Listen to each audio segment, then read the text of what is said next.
Hello, my students. Welcome to my 100% English channel. Today we will study about the fifth part of future perfect tense.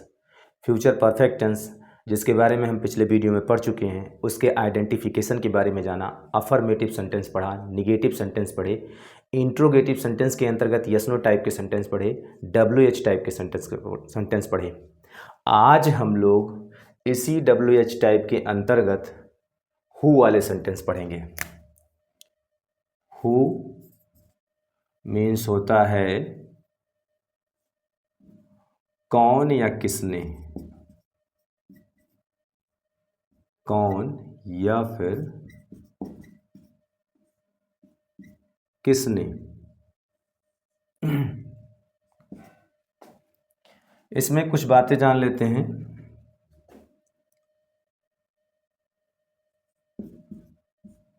इस प्रकार के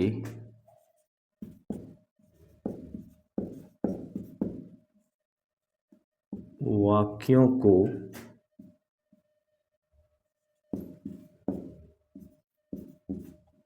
who से लिखना शुरू करते हैं। इस प्रकार के वाक्यों को हु से लिखना शुरू करते हैं। इसमें हु ही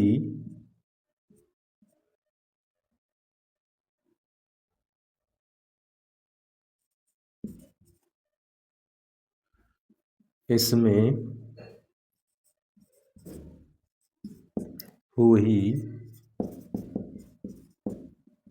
सब्जेक्ट का कार्य करता है।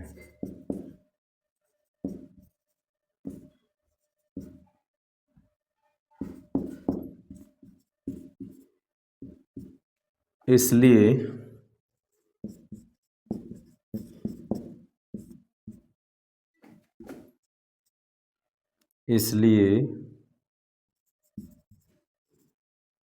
हु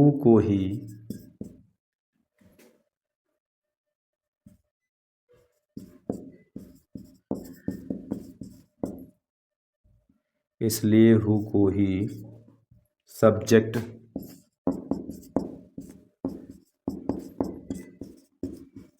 माना जाता है। इसमें हेल्पिंग वर्ब जो लगता है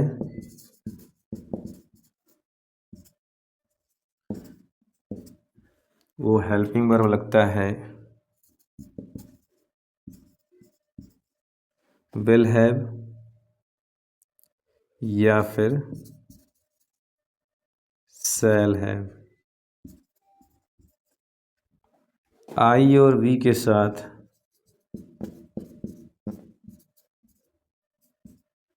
शैल हैव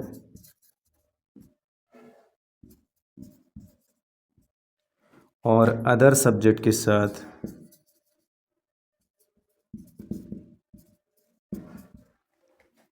विल हैव।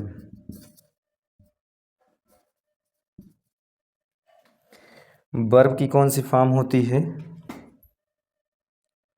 तो वर्ब की थर्ड फॉर्म प्रयोग होती है। ठीक। वाक्य के अंत में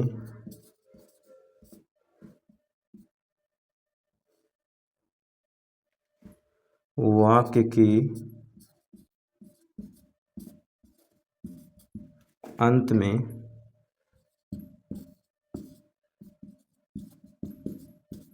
क्वेश्चन मार्क लगाते हैं। और इसमें एक चीज़ और देख लेते हैं हम। हु वाले सेंटेंस में इसमें जो है हम दो तरह की घटनाएं होती हैं। एक तो सिंगल क्लॉज की घटना और एक डबल क्लॉज की घटना। यानी एक घटना जब घटित होगी तो जब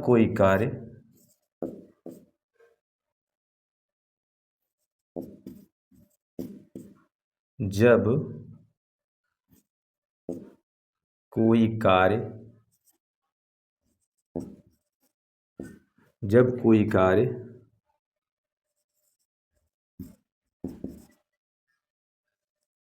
भविष्यकाल में,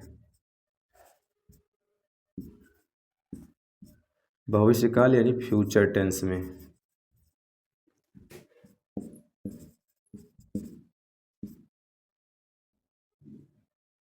फ्यूचर टेंस में एक निश्चित अवधि से पहले समाप्त होता है, एक निश्चित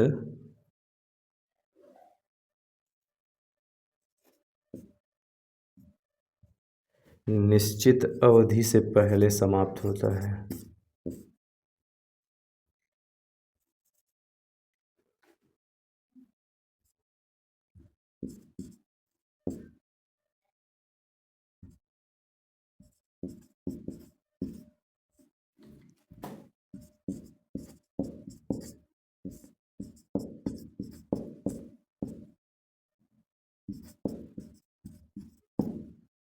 होता है, एक निश्चित अवधि से पहले समाप्त होता है।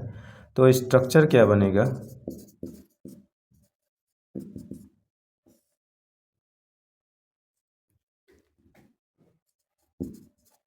हु हेल्पिंग वर्ब वर्ब की third form object others last में क्वेश्चन मार्क।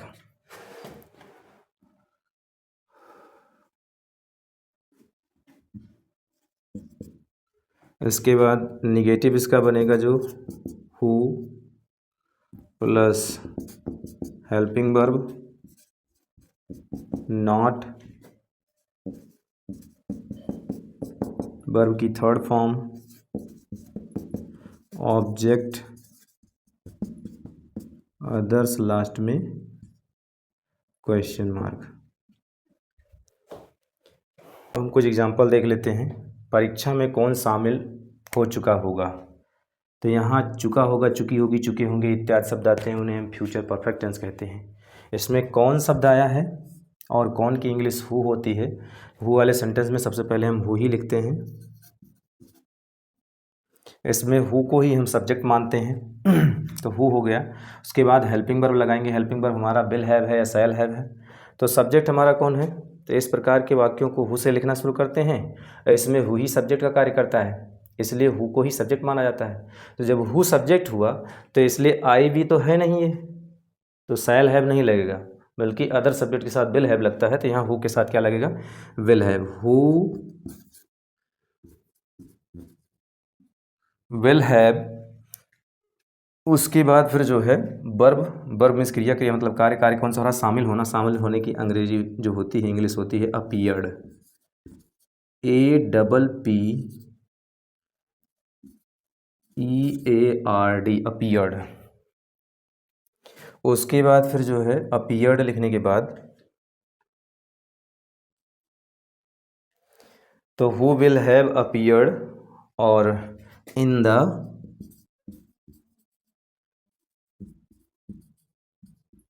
एग्ज़ाम, ये सेंटेंस सॉल्व हुआ है। दूसरा सेंटेंस हम देखते हैं, अगली सुबह तक किसने अपना कार्य पूरा नहीं किया होगा। जिन हिंदी वाक्यों के अंत में चुका होगा, चुकी होगी, चुके होंगे, या होगा, ई होगी, ए होंगे इत्यादि शब्द आते हैं, उन्हें हम फ्यूचर परफेक्ट टेंस कहते हैं। इसमें किसने शब्द आया है और किसने की इंग्लिश क्या होती है? हु होती है। और हु वाले सेंटेंस में सबसे पहले हम हु ही लिखते हैं, तो इसलिए हम यहाँ क्या लिखेंगे? हु। फिर उसके बाद हम हेल्पिंग वर्ब लगाएंगे, हेल्पिंग वर्ब विल हैव लगाएंगे, तो विल। उसके बाद हम नॉट लिखेंगे, तब हैव लिखेंगे। पिछले वीडियो में हमने बताया था कि भले ही हेल्पिंग वर्ब के बाद नॉट लिखा गया हो, लेकिन यहाँ पर हेल्पिंग वर्ब क्या लगता है? विल के बाद हम नॉट लगाते हैं, फिर उसके बाद हम जो है हैव लिखते हैं। तो ये चीज़ जो है ज़रूर ध्यान में रहे, क्योंकि विल जो होता है मॉडल ऑक्सिलरी वर्ब होता है, और मॉडल ऑक्सिलरी वर्ब अपने पश्चात V1 लेता है, यानी वर्ब की फर्स्ट फॉर्म लेता है। इसलिए विल के साथ में हमने हैव लगाया और फिर उसके बाद वर्ब की थर्ड फॉर्म लिखा। चूँकि ये मॉडल ऑक्सिलरी वर्ब ये जो है विल है, जो कि एक्सिलरी वर्ब है, मॉडल एक्सिलरी वर्ब है। इसी के बाद हम नॉट लगाते हैं, तब हैव लगाएंगे हम। तो यहाँ पर हु विल नॉट हैव, और उसके बाद फिर जो है वर्ब, वर्ब मीन्स क्रिया, क्रिया मतलब कार्य, कार्य कौन सा हो रहा है, पूरा करने का, पूरा करने की अंग्रेजी होती है कंप्लीट, उसका थर्ड फॉर्म होगा कंप्लीटेड। और उसके बाद फिर जो है ऑब्जेक्ट पता करने के लिए क्या से प्रश्न पूछेंगे, क्या पूरा पूरा किया होगा। तो कार्य, किसका कार्य, अपना कार्य, तो हिज वर्क, हिज वर्क। और समय सबसे लास्ट में जाता है, तो अगली सुबह तक, बाई टुमारो मॉर्निंग।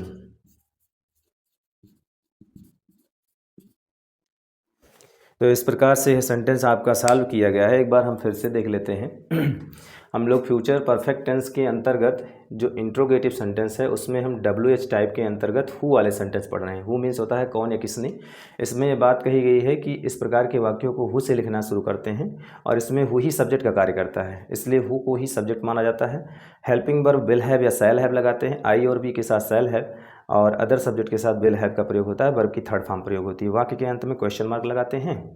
अब यहाँ जब कोई कार्य भविष्य काल यानी फ्यूचर टेंस में एक निश्चित अवधि से पहले समाप्त होता है, तो स्ट्रक्चर जो बनेगा, हु हेल्पिंग वर्ब, वर्ब की third form object others last में question mark, who helping verb not, verb की third form object others last में क्वेश्चन मार्क। एग्जाम्पल होगा तो परीक्षा में कौन शामिल हो चुका होगा, who will have appeared in the exam. अगली सुबह तक किसने अपना कार्य पूरा नहीं किया होगा, तो he will not have completed his work by tomorrow morning. इस प्रकार से सेंटेंस सॉल्व किया गया है। जिन्हें भी स्क्रीनशॉट लेनी है वो ले सकते हैं।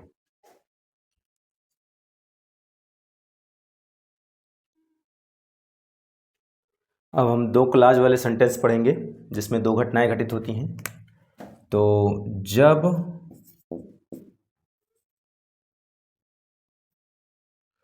दो कार्य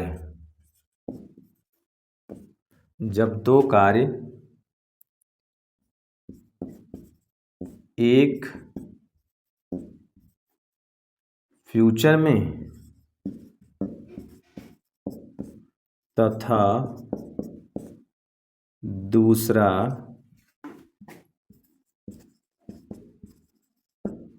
प्रेजेंट में घटित होता है,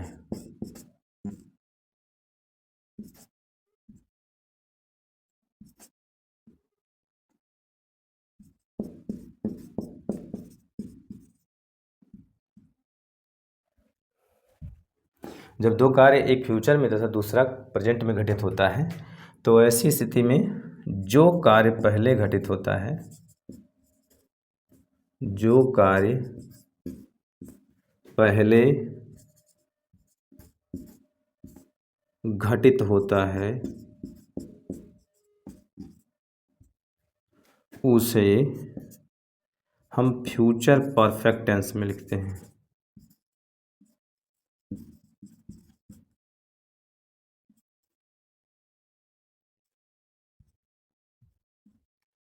फ्यूचर परफेक्ट टेंस में लिखते हैं। और जो कार्य बाद में घटित होता है, जो कार्य बाद में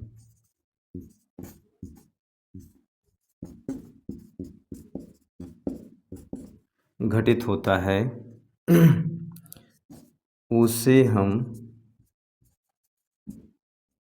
प्रेजेंट इंडेफिनिट टेंस में लिखते हैं।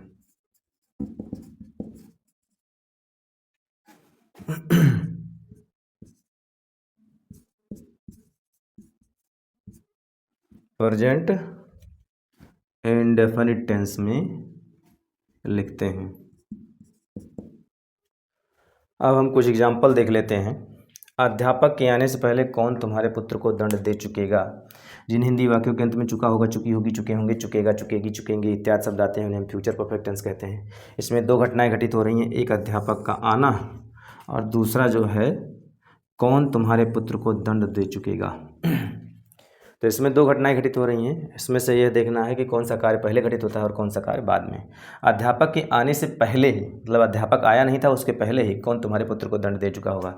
तो यह कार्य जो है आपका पहले घटित हो रहा है तुम्हारे पुत्र को दंड देने का। तो इसको हम जो है, जो कार्य पहले घटित होता है, उसे हम किस में लिखते हैं? फ्यूचर परफेक्ट टेंस में।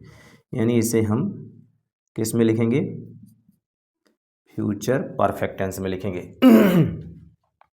और जो कार्य बाद में घटित होता है उसे हम प्रेजेंट इंडेफिनिट टेंस में लिखते हैं।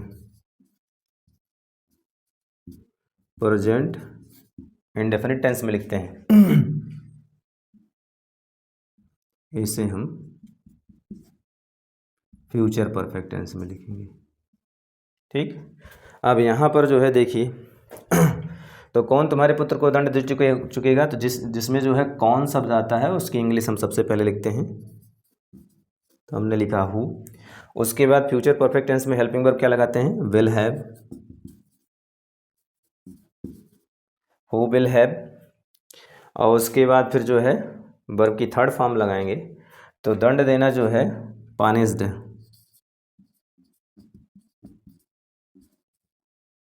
Who will have punished, verb की थर्ड फॉर्म हो गया। फिर ऑब्जेक्ट लिखेंगे। ऑब्जेक्ट पता करने के लिए हम क्या से प्रश्न पूछेंगे या किसको से प्रश्न पूछेंगे? तो किसको दंड दे चुकेगा। तो यहाँ पर जो है किसको दंड दे चुकेगा, तो पुत्र को। और किसके पुत्र? तुम्हारे पुत्र, योर सन, योर सन, तुम्हारे पुत्र को। तो he will have punished your सन। अब उसके बाद हम इस पहले की इंग्लिश लिख देते हैं। पहले की इंग्लिश होगी बिफोर,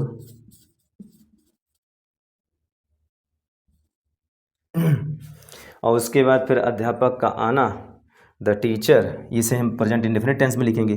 द टीचर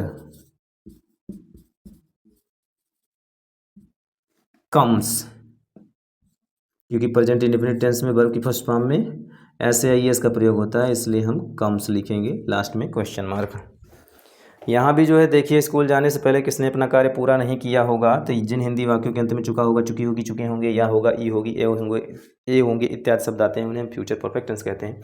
इसमें दो कार्य घटित हो रहे हैं, एक स्कूल का जाना और दूसरा किसने अपना कार्य पूरा नहीं किया होगा।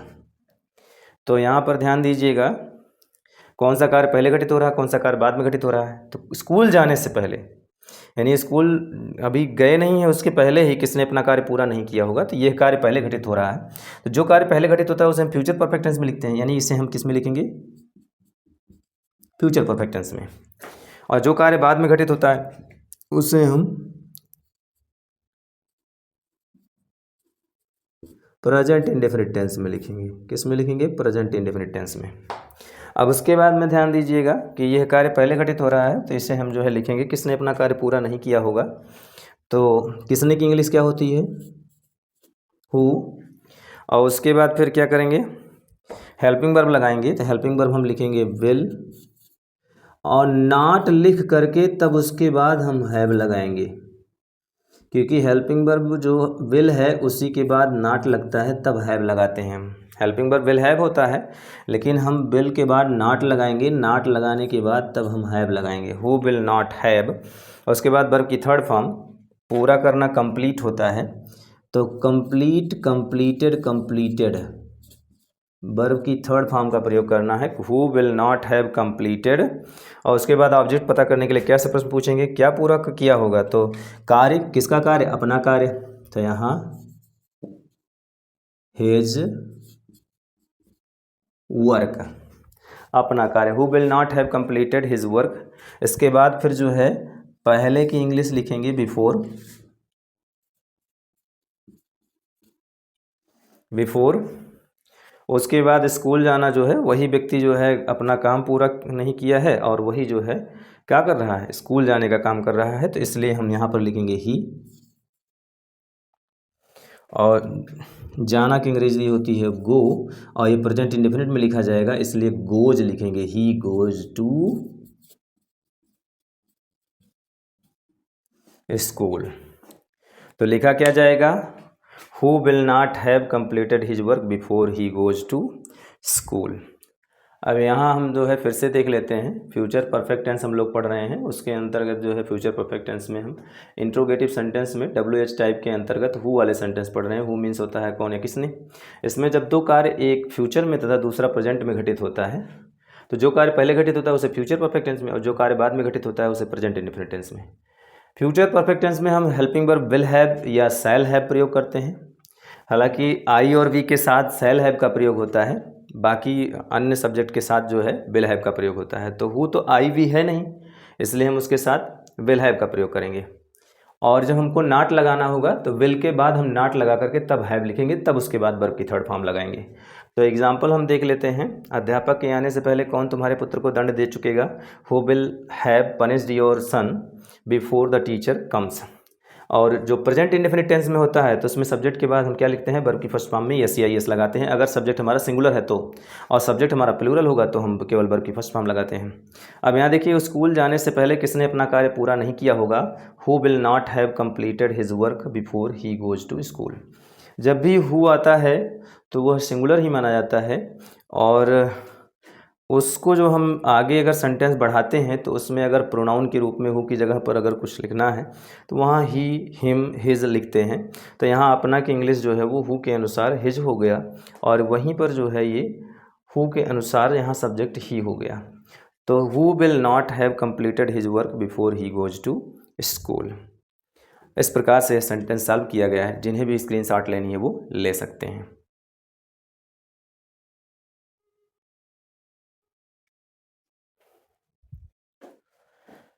आज के लिए बस इतना ही। हमारी वीडियो कैसी लगी कमेंट करके बताइएगा, और इसे पढ़ने में अगर दिक्कत हो रही है तो इससे पहले फ्यूचर परफेक्ट टेंस के पार्ट 1, पार्ट 2, पार्ट 3, पार्ट 4 पढ़ाया गया है, उसे पढ़ करके तब उसके बाद इसे पढ़िए तो अच्छे से समझ में आएगा।